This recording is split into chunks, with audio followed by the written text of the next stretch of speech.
Good morning and welcome back to the fourth in our series of Literacy Unlocked. I hope you've enjoyed the last three.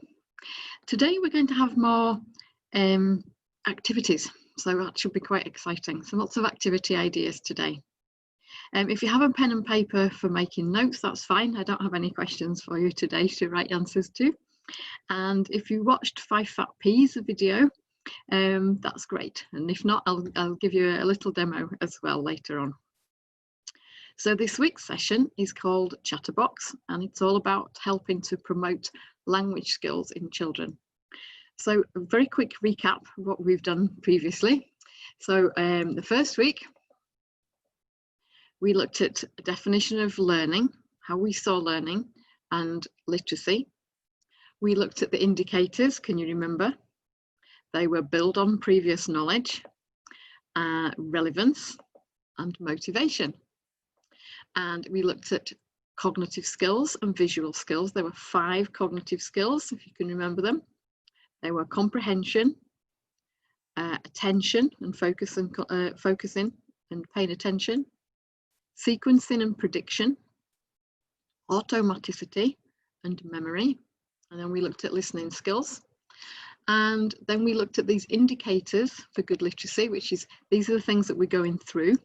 And we've said that learning comes from experience and environment. So what we're doing as parents is trying to ensure that children have a nurturing environment that helps them to learn all the things they need to know. And these are the skills on here that we're trying to promote. I asked a question last week as well.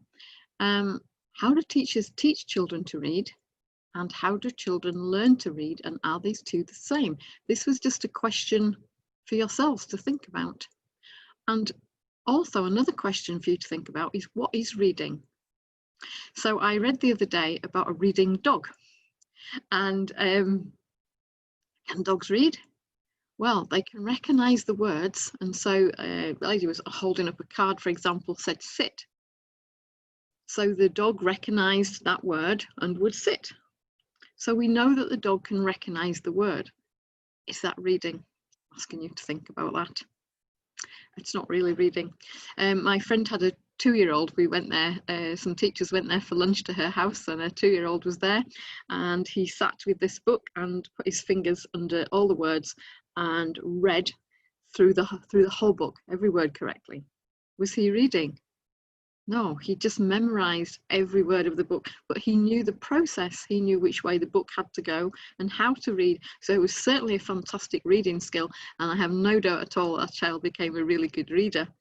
But was he actually reading at that time? No, we don't think so. He just had a good memory, and he memorized all the words, and he knew how it worked and how you had to look when you were reading. He's obviously read to a lot. So we're thinking today about language skills and how important they are. We're going to look at how spoken language develops, the consequences of children who are deprived of language. That's a bit of a harrowing slide. The critical period for language development. When does language develop and when do we stop being able to learn new languages? Ever? Never? Define and determine the importance of prosody. We mentioned prosody last week, so it's about how you say words, the intonation and stress that you put in words, because that helps children with comprehension, the way that you say things. And then we've got lots of activities today for promoting language. So when does language develop? Look at these beautiful pictures of these beautiful babies and see, this is not just about listening, is it? Look at the eye contact of both the mum and the baby in each of these 3 pictures. And on this one here at the bottom, the baby even has a hand up, copying the mother. So a baby responds to sounds even before birth, 10 weeks before birth in the womb. So they begin to recognise their mother's voice and maybe sounds in the house that are going on. So do we have to teach children to speak? No, we don't have to teach them to speak. It's innate, it's natural, it's instinctive. So babies can easily attune to several languages. And this is the time, if you want your children to be bilingual, multilingual, this is the time when they need to hear those different language sounds. Apparently it's the first 6 months that children are tuned to their own native language sounds. After that, they tend to tune out a bit to other languages because they know it's not for them. So really, if you are really keen for your child to be bi or multilingual, then the first 6 months even is when the children are tuned to those sounds. The first 2 years are the most important for taking in other languages. So a baby needs to see, I've got see as well, see and hear spoken language, because look, the children need to see how your face moves and how your mouth forms the words, because they're imitating what you do. So there's listening skills, but also looking skills as well. Also, movement reinforces language. So the fact that you're moving, it's like telling someone about a spiral. How do you tell someone how a spiral looks without going like this? So we use gesture, we use movement all the time to emphasize our language. So we need that as well. So action songs and rhymes here. A really good way to promote language. And then just a little word about motherese or baby language or parentese. It's called a range of things. Researchers have found it's not actually a negative thing to do. Babies like it. They turn towards it. When you say doggy or pussycat, whatever, and you've got a sing-songy voice, then actually this is good for babies. They know it's for them. Not that you should continue with the baby language up to sort of age 5 or 6, but certainly when babies are young, people all over the world do this. It's also, again, it's instinctive and it's not something negative. It's something we should encourage. Sorry, I've lost my mouse. There's just you can find these anywhere on the internet, so I'm not going to go through all these. But speech milestones. Should you start worrying if your child's not speaking? I don't know. So, you know, we have an example here of how many words children speak at whatever ages. So we've got about 1,000 words, age 3 to 4. If your child is not, but otherwise they seem to be developing normally, go by your instinct. I had a neighbour with a little boy, ended up at speech therapy. He wasn't speaking, he invented his own words.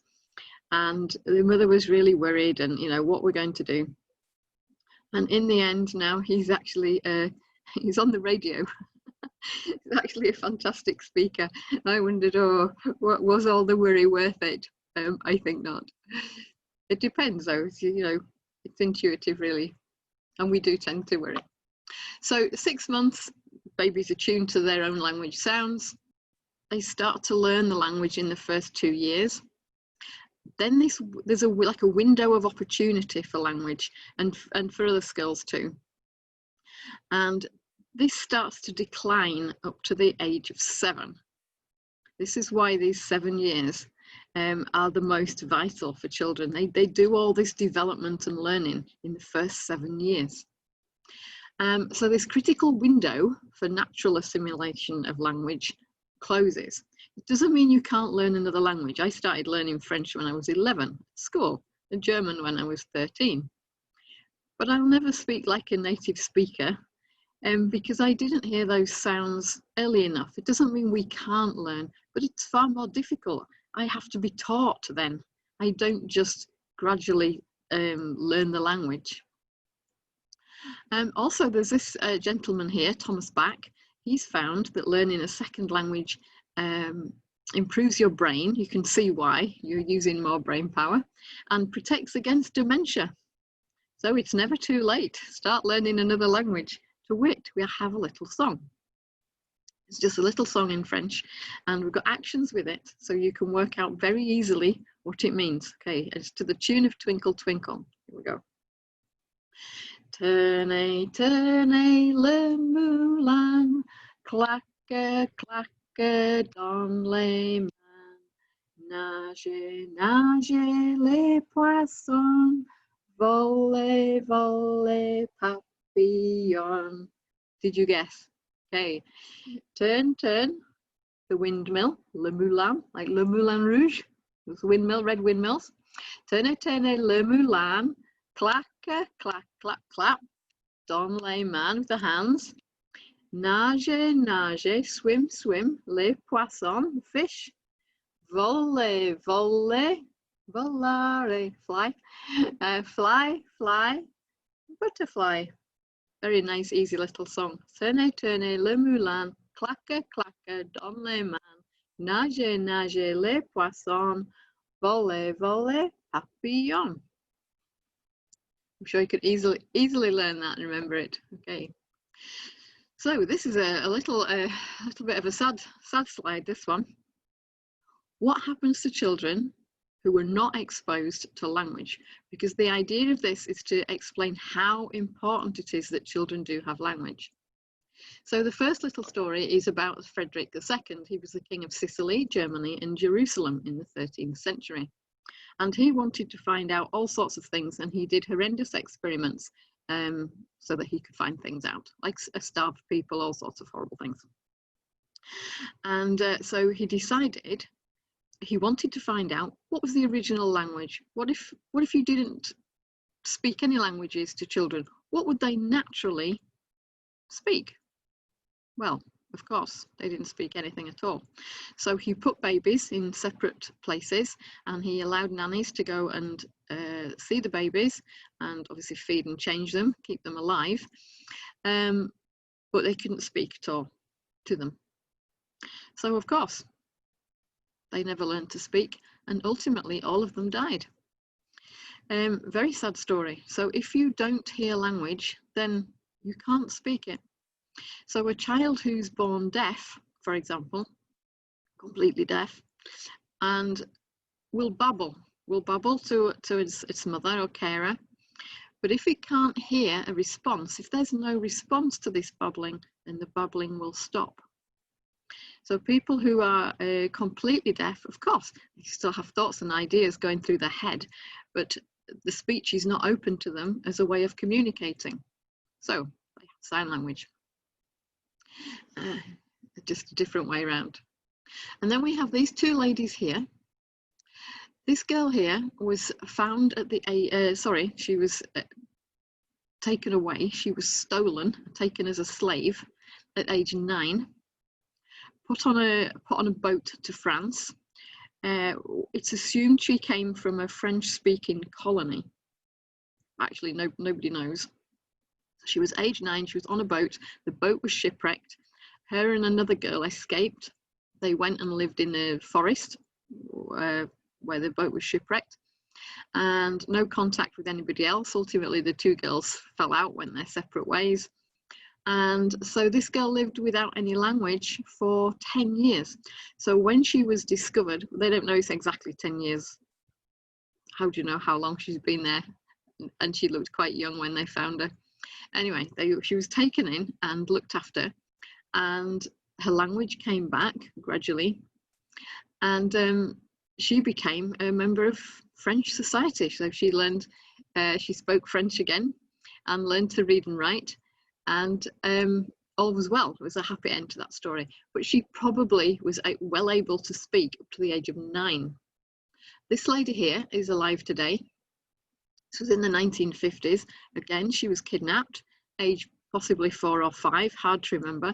She was dumped in some woods where she lived for probably 4 or 5 years, and she lived with some monkeys. And so she took on the habits of the monkeys and the language. But of course, she also had learnt language before the age 4 or 5. So she did learn to speak again. And she's written a book. The book is The Girl with No Name. You can look her up if you're interested. Now, these two more unfortunate souls here. This little boy was born in Fiji, and his father thought he was disabled, had cerebral palsy, and was epileptic.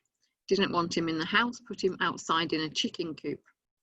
So from a very young age, he lived with chickens. So he has never learned to speak. Unfortunately, like his father was murdered, his mother died. His granddad took him to an old people's home where they couldn't cope with his flapping behaviour because he behaved and made noises like a chicken, ate like a chicken. So they tied him to a bed for 20 years. And then eventually he did get rescued from there, but has never spoken. He didn't get the language early enough. This little girl also, you might have heard of her. Her real name's not Jeannie. She was born in 1957. Again, her father thought she was disabled, and so he didn't like that. So he put her in a room and tied her to a chair from age of 20 months to 13 years. Her mother was registered blind, and I don't know why she was taking her, but she took the girl when she was 13. They were trying to find an office. The lady was having some treatment for eyes, or social worker or somewhere, and someone saw this child and she was rescued. But again, she's only spoken a very small number of words, and a very harrowing tale. So the upshot of that is, if children do not hear language, then they will not learn to speak it, and it's before 2 years, which is this critical period. Here is the critical period. You can see here the yellow, language is yellow here. So it obviously starts from birth here, and you can see the critical period at the top of this graph is between 1 and 2 years, after which it's it's reasonably steady at 3, 4, after which it starts to decline. So after age 7, it's much harder for us to try to learn a language. It's not so automatic, it's not so natural after that. You can see a lot of these areas of development decline after age 7. And of course, here we have Aristotle's famous quote, "Give me a child until 7 and I will show you the man." These very, very important first years. So a little bit here on prosody. Prosody, we mentioned, it's the expression in your voice. So timing, phrasing, intonation, stress, pitch, high and low, and dynamics, loud and quiet. So it affects comprehension, because how we speak and how we say something helps the child to know, are we angry? Are we happy? Are we asking a question? Let's have a look at some examples. So we've got the big, slow train trundled down the tracks. Now, if you don't know what the word trundle or trundled means, you can get the idea from how this is spoken and from the other words, the context of this sentence. The train's not running away very quickly. It's not the runaway train. It's trundling down the track. Okay, so we can get an appreciation of what that word might mean, and this is how we learn. The next sentence, the little mouse scurried under the skirting board. So the little mouse scurried. Oh, do you think that it went very, very slowly? No. So the way that you say the word, it gives meaning to that word and comprehension. So again, we've got here the same words. The boys went to play football. But if we have a question mark, then the intonation changes and we say, the boys went to play football? It's a question. So how we say something has different meaning. Now, what about this lovely tiger again? I'm sure you remember this tiger. It's important that we use pictures. So now you know which tiger I'm talking about. I've also got a little tiger here, look. So, you know, if I was working with children, I would go, oh, what story are we going to do today? Here is a clue. Here is a clue to my story. So, of course, we have the lovely tiger who came to tea, one of my favourite books, even though it's so old. And we've got at the end of the story are the words, but he never did. Is this a happy thing or a sad thing? Do we know? So, Sophie's mummy and Sophie bought a very big tin of tiger food in case the tiger should come to tea again. But he never did. Oh, thank goodness, because we don't want that tiger coming back and eating all the food in the house again, do we? Very thankful. Or you could have, they bought a very big tin of tiger food in case the tiger should come to tea again. But he never did. And that's very sad. So depending on how you say the words, you convey meaning. So is Sophie happy that the tiger doesn't come back? Or is she sad? I think maybe she's a little sad because she was ready with the tiger food. Okay, so on we go. What else can we do? So again, to promote prosody, see, I have these wonderful children here, and they're telling the story of the lion and the mouse. I don't know if you can see the mouse. Oops, I have a little mouse here. He's like this little mouse. Oops, I'm losing his ears, I'm sorry. There we go, this little mouse. He's the same colour as the boy's jumper, so you can't see him very well. But you can imagine that the tiger and the mouse have very different voices. So what these children did was they enacted the story of the tiger and the mouse. I don't know if you know this story. It's a fable, one of Aesop's fables, which means it has a moral. And the tiger was sleeping and the little mouse ran over him, frightened him, woke him up. The tiger was a bit cross. And the mouse said, "Oh, don't hurt me, don't eat me. I'll, you know, one of these days I might be able to help you." And so the tiger let him go, and the mouse was very grateful. He said, the tiger laughed. The lion laughed, and like, how could a little mouse like you help me? Anyway, the lion got caught in a trap. So he got caught in this, it was a big net, and he stepped in the net, and the net closed around him and hung from a tree. So the lion was roaring because he was stuck in this net, and the little mouse heard, scurried along, and he chewed all the rope so that the lion could escape. So the moral of the story was, even though this little mouse was just a very tiny little mouse and you wouldn't have thought he could do anything to help this big lion, actually he did. That was the model of the story. Anyway, so how do we promote prosody? Well, by modeling. So using modulation in your voice yourself with your children. Scaffolding is doing it with them. Make funny voices with the children. The children do the things with you, and then help them to do that on their own. Rehearsal, practice. Practice makes perfect. Sorry, lost my mouse again. So what can you do? Here come the activities. So encourage motherese. It's not a negative thing. It's almost instinctive. It's a good thing. Encourage face-to-face communication. Speak clearly. Use good grammar. Use good vocabulary. Use rich vocabulary. Don't think all little children can't understand big words. If they don't hear big words, they won't understand them. Won't be able to use them. At the beginning, babies learn to associate sounds and objects. So for example, here I have several objects in my, can you see them? Oh yeah, I have a basket here of fruit. So talk about everything, name things. I don't know what you call this. Is it an aubergine? Or is it what's the other word for it? I've written it down somewhere. Eggplant, aubergine, eggplant, melon, orange. You know, talk about the fruits, name them, talk about where they came from. Buy real ones, taste them. The game I Spy. So you can have I spy with my little eye, something beginning with, so not the letters, because children are not learning letters at this young age. Something beginning with, you want the sound B. I know you have to try to say it without the it's very difficult. B. Give an example maybe. Basket. What starts with the same sound as basket or bus? So choose things that the children can easily find in the house. What other examples did I have with? Oh, bracelet, bangle, banana, book, bag. What's the difference between a bracelet and a bangle? There's a thing. Bangle jangle, jangle jingle. Play with the words. Okay.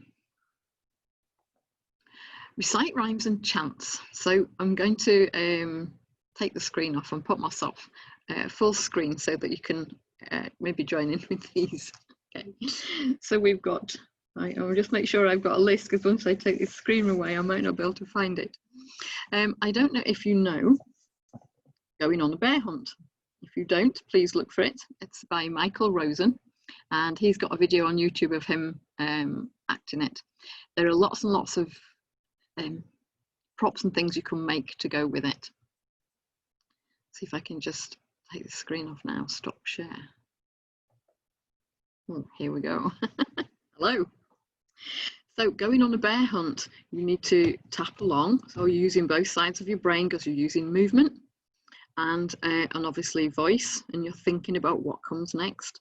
So it's we're going on a bear hunt, and then the children have to recite, going on a bear hunt, going to catch a big one. Da, da, da, da, da, da. I'm not scared. Have a silly voice. I'm not scared. Here's your bit of prosody. Been there before. Nah, nah, nah, nah. Anyway, so it goes on, and you go through swishy grass and squelchy mud and end up in a big cave. Meet the bear. So have a look for that one. That's a really, really good song. Or a rhyme, like a chant, really. And then we have the 5 fat peas. If you watch the video, you will see that I started off with a bag of peas. So you could start off with a bag of frozen peas, or you could, if you've got pea pods, you can use pea pods. Talk about where they come from. Maybe you grow peas in your garden, and you have to open the pod to get the peas out. So here's a little rhyme that was on the video. You need 5 fingers. We've got counting as well here. 1, 2, 3, 4, 5. And we've got a lot of alliteration. 5 fat peas. Peas in a pea pod pressed. So we've got the p and the f. There we go. 5 fat peas in a pea pod pressed. 1 grew, 2 grew, and so did all the rest. They grew and they grew till they could not stop, when all of a sudden their pod went. Okay, lovely little rhyme there. And so you have the video. You can also find it on the Sounds and Symbols Facebook page. There's lots and lots. There are 4 videos of 30-40 minutes each. There's about 60 activities on there. Please find some time, sit with your children and just go through them. So they're not just putting on music and listening to the activities. There's lots of learning going on before the songs or rhymes start. There's lots of chatting going on. And so we also have, we've got the bear hunt, 5 fat peas. Another one, you can find these anyway if you just Google paper dolls. Make a little set of paper dolls. Now, I hope you're maybe a little bit more creative than me with my not so colouring in. You could dress them all, make them all very different. And this is a little story about 4 little dolls. It goes like this. 4 little paper dolls standing in a row. First one said, this one, sorry, I've got to go.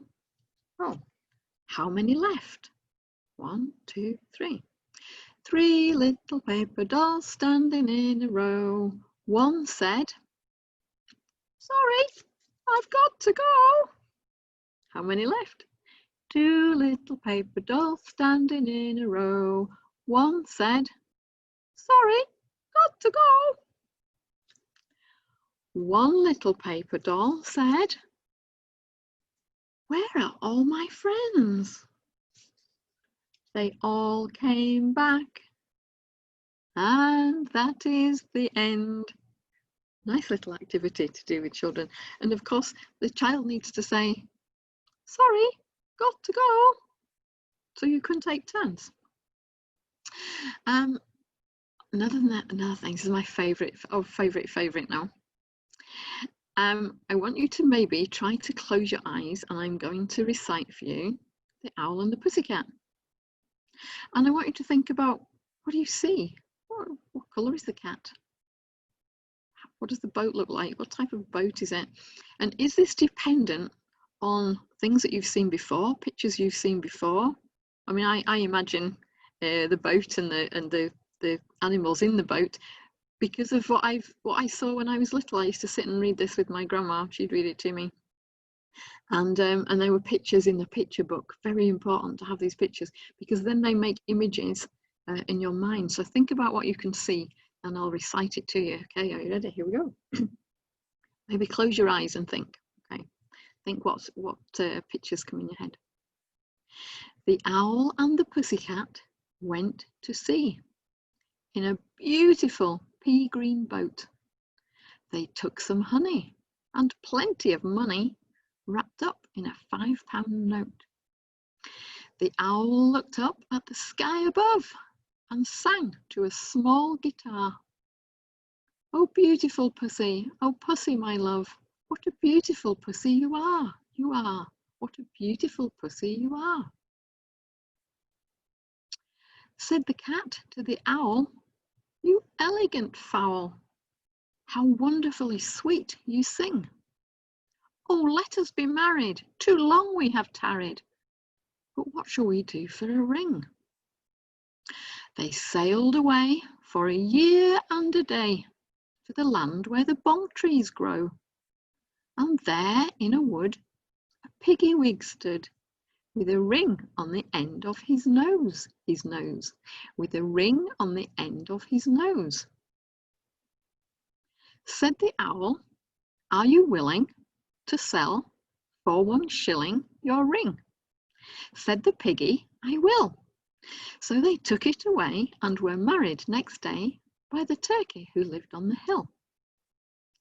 They dined upon mince and slices of quince, which they ate with a runcible spoon. And hand in hand on the edge of the sand, they danced by the light of the moon. They danced by the light of the moon. How nice is that? Now then, I'm going to quickly, if I can put this back on for you. Can you see my screen now? I hope so. Show you the picture of, this is Owl and the Pussycat and the Owl and the Pussycat. But you can see here this cat is white.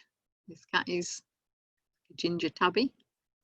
When I see the picture, I see a dark brown tabby, like a tiger, but not a ginger cat. And in case you're wondering, this is a Victorian runcible spoon. I think it's a made-up word, really. There's lots of disagreements on the word runcible and where it's come from. But the consensus is it means round. It's a rounded spoon, and it's sort of got little forky bits at the end. Might only have 3 bits, but it's for children, and it makes it easy to eat from. So it means a rounded spoon. I don't know why they put that word in there. I don't know why Edward Lear put that word in the poem. It's a very strange thing to put in, isn't it? So what images are conjured up for you? What is a bong tree? I think of bong bong drums. Is it a tree with drums hanging off it? How do we know? So what sort of images go through your head when you listen to that? And are they something that you've seen before? How do you conjure up these images? Anyway, we'll go back to where we were. So another thing then is, so we're reciting rhymes, chants, this lovely poem, because of course it's a story as well of where they go, what they do when they get married in the end, happy ever-ending story. And then songs. I've got songs here in a group, use props. So for example, I've got here, I'm going to say red yo-yo. I haven't got a red yo-yo, it's a banana. So this is for this song. It's by Ewan McVicker. I'm smiling because it's very funny. And it goes like this. Bananas, bananas, bananas are the best. A nice squishy middle and a big yellow vest. Today or mañana, I'll be singing can I have a banana? What am I gonna have for my tea? Children shout, bananas. Monday, Tuesday, Wednesday, Thursday, bananas. What's my Sunday dinner gonna be? Bananas. Can I have a banana? And there are more verses if you look up his songs. I apologise, the reference here is spelt wrong, but if I change it, then it won't go to the right place. And I have another one here for you. I hope this will play through my speaker. Let me just hope it will. Check in quickly. Just bear with me 2 seconds. It says it's on. Connected. Here we go. Because it's in Scottish dialect, so I'm not quite so good at this. It's a little story. It's excellent, and it's about a little girl. She goes to school. I'll take that off the screen for you now. She goes to school, and her grandma buys her a red yo-yo, and she drops it. She shouldn't have taken it to school. She drops it, it rolls across the floor, goes through a hole in the skirting board. So what has to happen is she alerts the janitor. There's Janny in the song. The Janny's like a caretaker in the school. He has all the children in the school looking for it. The police are called. It ends up the Queen's looking for it. People in America are looking for it. The Kremlin, Peking and Paris, the whole world is looking for this yo-yo. But I'm not going to spoil the ending and tell you the ending. But I am going to play you the song. I'll give you a I can't think of the word. I'll tell you the words anyway. Translation, I'm trying to think of. Wee Anne took her yo-yo to school. She did go, though she shouldn't have taken it at all. It fell from her hand and it rolled on the ground and it went through a hole in the wall. Did you find a red yo-yo, red yo-yo, red yo-yo? Did you find a red yo-yo with a wee yellow string? I'm going to play it for you because I'm not very good at singing it. Here we go.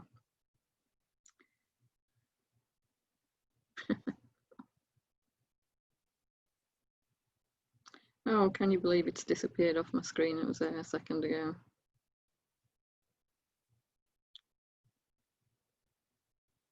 All right, I have to sing it for you. There it was, and I was all ready to go.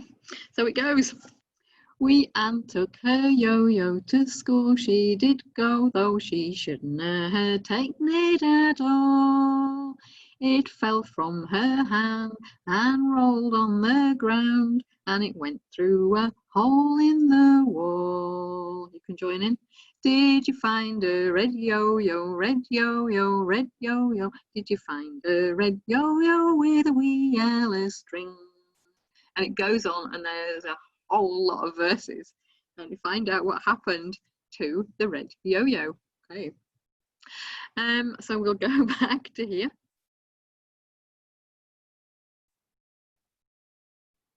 I hope you like that song. I just do love that song. I'm sorry I couldn't play the music for you. So the next thing I've got of what can you do is read stories, and I have a little bit of a story to read to you here. Oh, sorry, about the boy who said fish. It's not actually a story, it's something real that happened, and it's in Sue Palmer's book Upstart, which I mentioned last week. And her colleague, called Pi Corbett, wanted to do story reading with children in school. So he thought, first of all, he would find out if children were able to tell stories. So he went through quite a few schools, and he asked to speak to 3 children one of lower ability, medium ability, and higher ability. And he was going to look at their ability to tell a story. So he found that the more able children could tell a story. So they either told Sleeping Beauty or some story that most children seem to have heard of. The ones in the middle struggled a bit more, but sometimes they maybe sang a song, Bob the Builder, or told a little bit of a story. But then there was one little boy who was struggling, who just kept saying fish. Here you can say the picture of said fish, as in said fish, the boy said fish. And what he was trying to do, he was trying to tell the story of Finding Nemo. So he'd watched a DVD on Finding Nemo, but he hadn't ever been read a story. So he wasn't able to put the narrative for the story. So I'm going to tell you here a little bit about the story. The boy who said fish had presumably never heard a spoken narrative for his favourite story.